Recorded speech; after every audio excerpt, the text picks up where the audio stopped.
ಇವತ್ತು ಗೋಬಿ ಮಾಡ್ತಾಯಿದ್ದೀನಿ. ಹೂಕೋಸು 2 ತಂದು ಕ್ಲೀನ್ ಮಾಡಿ ಇಟ್ಕೊಂಡಿದ್ದೀನಿ. ಗೋಬಿ ಮಾಡೋಕ್ಕೆ ಏನೇನು ಬೇಕು ತೋರಿಸ್ತೀನಿ ನೋಡಿ. 3 ಗೆಡ್ಡೆ ಬೆಳ್ಳುಳ್ಳಿ ಕಟ್ ಮಾಡಿ ಇಟ್ಕೊಂಡಿದ್ದೀನಿ, ಜಜ್ಜಿಟ್ಕೊಂಡಿದ್ದೀನಿ. 2 ಇಂಚು ಶುಂಠಿ, ಒಂದು 10 ಹಸಿಮೆಣಸಿನ್ಕಾಯಿ, 2 ಕ್ಯಾಪ್ಸಿಕಮು, 2 ದಪ್ಪಾಗಿರೋದು 2 ಈರುಳ್ಳಿ ಕಟ್ ಮಾಡಿ ಇಟ್ಕೊಂಡಿದ್ದೀನಿ. ಸ್ವಲ್ಪ ಚಿಲ್ಲಿ ಸಾಸ್ ತಗೊಂಡಿದ್ದೀನಿ, ಒಂದು ಸ್ವಲ್ಪ ಸೋಯಾ ಸಾಸು, ಒಂದು ಸ್ವಲ್ಪ ಟೊಮೊಟೊ ಸಾಸು. ಈಗ ಹಿಟ್ಟು ರೆಡಿ ಮಾಡ್ಕೊತಾ ಇದ್ದೀನಿ. ಈ ಬೌಲಲ್ಲಿ 2 ಕಪ್ಪು ಮೈದಾ ಹಿಟ್ಟು, 2 ಕಪ್ಪು ಕಾರ್ನ್ಫ್ಲೋರ್ ತೊಗೊಂಡಿದ್ದೀನಿ. 1 ಸ್ಪೂನು ಅಚ್ಚ ಖಾರದ ಪುಡಿ ಹಾಕ್ಕೊತಾ ಇದ್ದೀನಿ. 1 ಚಮಚ ಉಪ್ಪು ಹಾಕ್ಕೊತಾ ಇದ್ದೀನಿ. ಅದಕ್ಕೆ ಒಂದು ಸ್ವಲ್ಪ ಟೊಮೊಟೊ ಸಾಸ್ ಹಾಕ್ಕೊತಾ ಇದ್ದೀನಿ. ಒಂದು ಸ್ವಲ್ಪ ಧನಿಯಾ ಪೌಡ್ರ್ ಹಾಕ್ಕೊತಾ ಇದ್ದೀನಿ. ಒಂದು ಸ್ವಲ್ಪ ಗರಂ ಮಸಾಲ ಹಾಕ್ಕೊತಾ ಇದ್ದೀನಿ.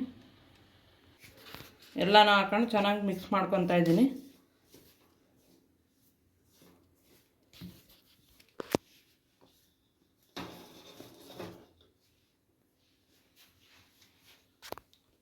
ಸ್ವಲ್ಪ ಸ್ವಲ್ಪನೇ ನೀರು ಹಾಕೊಂಡು ಕಲಿಸ್ಕೋಬೇಕು.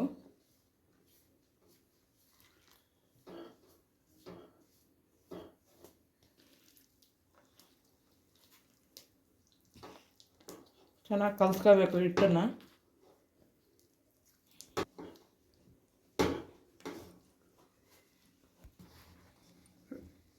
ಇವಾಗ ಹಿಟ್ಟು ರೆಡಿ ಆಯಿತು. ಅದಕ್ಕೆ ಕಲಿಸ್ಕೋಬೇಕು. ಜಾಸ್ತಿ ಗಟ್ಟಿನೂ ಬೇಡ, ಜಾಸ್ತಿ ನೀರು ಥರನೂ ಕಲಿಸ್ಕೋಬಾರ್ದು. ಅದಕ್ಕೆ ಕಲಿಸ್ಕೋಬೇಕು.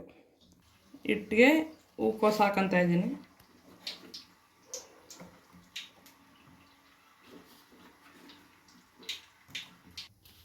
ಎಣ್ಣೆ ಕಾಯಕ್ಕಿಟ್ಟಿದ್ದೀನಿ. ಎಣ್ಣೆ ಕಾದೈತೆ, ಇವಾಗ ಹಾಕ್ಕೊತಾ ಇದ್ದೀನಿ. ಇವಾಗ ಎಣ್ಣೆಗೆ ಹಾಕ್ಕೊತಾ ಇದ್ದೀನಿ.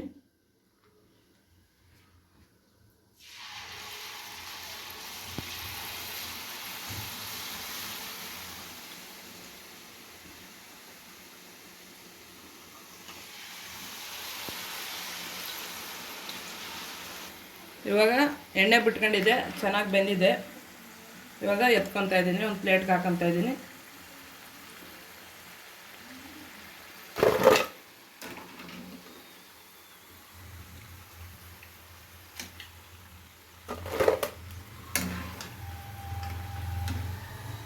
ಇದು ಗೋಬಿನ ಎಣ್ಣೆಲಿ ಫ್ರೈ ಮಾಡಿ ಎತ್ತಿಟ್ಕೊಂಡಿದ್ದೀನಿ. ಇವಾಗ ಮಸಾಲ ರೆಡಿ ಮಾಡೋದು ತೋರಿಸ್ತೀನಿ ನೋಡಿ. ಇವಾಗ ಎಣ್ಣೆ ಇಟ್ಕೊಂಡಿದ್ದೀನಿ ಬಾಣಲಿಲಿ. ಅದೇ ಬಾಣಲಿಲಿ ಶುಂಠಿ ಹಾಕ್ಕೊತಾ ಇದ್ದೀನಿ.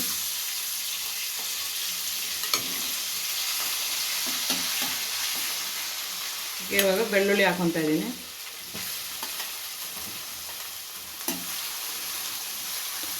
ಇದನ್ನು ಸ್ವಲ್ಪ ಫ್ರೈ ಮಾಡ್ಕೋಬೇಕು.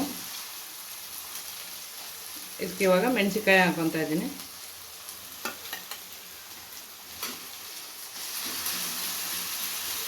ಇದನ್ನು ಚೆನ್ನಾಗಿ ಫ್ರೈ ಮಾಡ್ಕೊತಾ ಇದ್ದೀನಿ. ಒಂದು 5 ನಿಮಿಷ ಚೆನ್ನಾಗಿ ಫ್ರೈ ಆಗಬೇಕು. ಆವಾಗವಾಗ ಕೈ ಆಡಿಸ್ತಾ ಇರಬೇಕು ಇದಕ್ಕೆ, ಇಲ್ಲಾಂದ್ರೆ ತಳ ಸುಟ್ಟಂಗೆ ಆಗ್ಬಿಡುತ್ತೆ. ಇವಾಗ ಫ್ರೈ ಆಗೈತೆ. ಇವಾಗ ಈರುಳ್ಳಿ ಹಾಕ್ಕೊತಾ ಇದ್ದೀನಿ.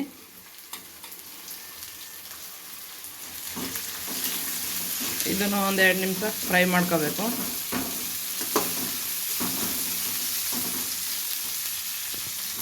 ಇವಾಗ ಕ್ಯಾಪ್ಸಿಕಮ್ ಹಾಕ್ಕೊತಾ ಇದ್ದೀನಿ.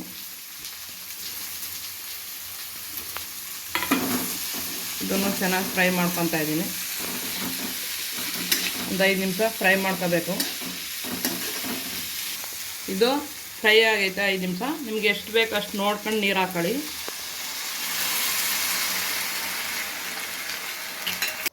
ಒಂದು ಚಮಚ ಅಚ್ಚ ಖಾರದ ಪೌಡ್ರ್ ಹಾಕ್ಕೊತಾ ಇದ್ದೀನಿ.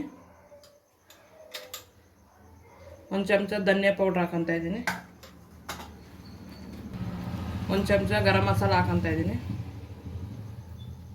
1 ಚಮಚ ಉಪ್ಪು ಪುಡಿ ಹಾಕ್ಕೊತಾ ಇದ್ದೀನಿ. ಚಿಲ್ಲಿ ಸಾಸ್ ಹಾಕ್ಕೊತಾ ಇದ್ದೀನಿ.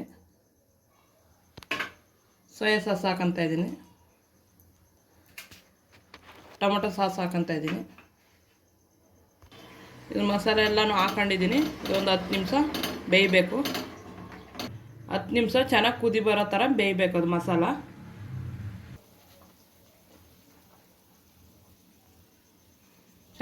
ಚೆನ್ನಾಗಿ ಕುದ್ದು ಬಿದ್ದೈತೆ.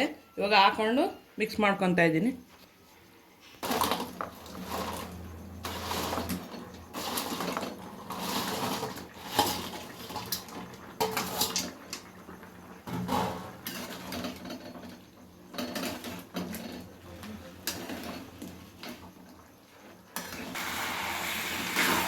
ಚೆನ್ನಾಗೆ ಡ್ರೈ ಆಗೋ ತನಕ ಮಿಕ್ಸ್ ಮಾಡ್ಕೊಂಡಿರ್ತಾ ಇದ್ದೀನಿ. ಚೆನ್ನಾಗಿ ಡ್ರೈ ಆಗಬೇಕದು. ಚೆನ್ನಾಗಿ ಡ್ರೈ ಮಾಡ್ಕೊಂಡಿದ್ದೀನಿ. ಇವಾಗ ಕೊತ್ತಂಬರಿ ಸೊಪ್ಪು ಹಾಕೊತಾ ಇದ್ದೀನಿ ಮೇಲೆ. ಗೋಬಿ ರೆಡಿ ಆಯಿತು. ವಿಡಿಯೋ ಇಷ್ಟ ಆದರೆ ಲೈಕ್ ಮಾಡಿ, ಶೇರ್ ಮಾಡಿ, ಸಬ್ಸ್ಕ್ರೈಬ್ ಮಾಡಿ. ಮನೇಲಿ ಒಂದು ಸಲ ಟ್ರೈ ಮಾಡಿ ನೀವು.